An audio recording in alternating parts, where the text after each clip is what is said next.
नमस्कार मित्रों, स्वागत है हमारे चैनल में। आज मैं आप सभी को बताने वाला हूं कि आप अपने बच्चों को अच्छे संस्कार कैसे दे सकते हैं। अपना बच्चा सभी को बहुत प्यारा होता है। हर माता पिता ये चाहते हैं कि उनकी संतान कामयाबी होने के साथ साथ बेहतर इंसान और संस्कारवान बन सके।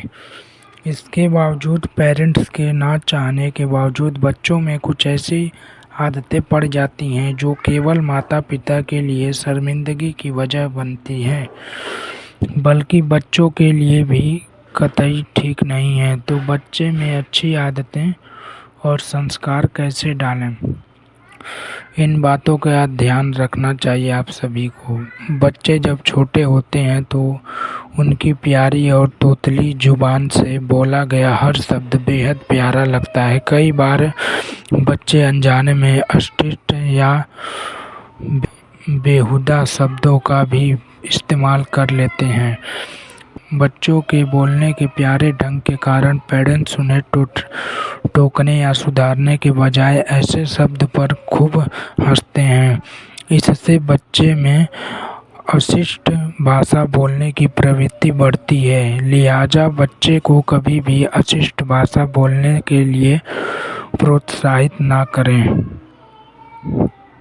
हम अक्सर बच्चों को घर के बड़ों के सम्मान करना तो सिखा देते हैं, लेकिन सम्मान के दायरे को बढ़ाना भी ज़रूरी है।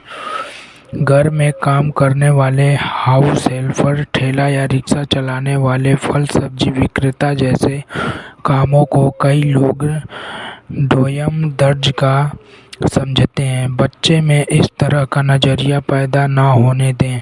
उन्हें बताएं कि इस तरह का काम करने वालों से तमीज़ व शालीनता से बात करनी चाहिए। बच्चों को खाना, खिलौने, मिठाई जैसी चीज़ें भाई बहनों व दोस्तों से बांटना सिखाएं।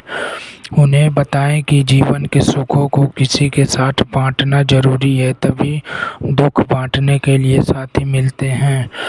बच्चों को आसपास के लोगों के प्रति संवेदनशील बनाएं। बच्चों को समझाएं कि किसी इंसान का पशु का दुख देखकर खुश होना बहुत बुरी बात होती है, तो उनकी परेशानी दूर करने का प्रयत्न करना चाहिए। गलती होने पर क्षमा मांगने का सहज भाव भी बच्चों में होना चाहिए।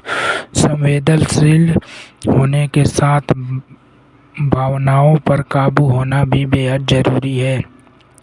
बच्चों को समझाएं कि क्रोध में आपा नहीं खोना चाहिए। बच्चों को ऐसा सिखाने के लिए ज़रूरी है कि आप स्वयं ही उनके सामने अपने क्रोध, भाषा और भावनाओं पर काबू रखें। बच्चों में लालच, ऐश्वर्य, अहंकार जैसी भावनाएं ना पनप सके, इसीलिए उसे कृतज्ञ होना सिखाएं। शुक्रिया, थैंक यू, धन्यवाद जैसे शब्द न केवल कहना सिखाएं, बल्कि इन शब्दों का महसूस भी कर सकें। बच्चों को प्रकृति, पर्यावरण, परिवार, परिजन या परिश्रम से उसे जो कुछ प्राप्त हो रहा है उसके लिए उसे कृतज्ञता व सहजता का भाव होना चाहिए।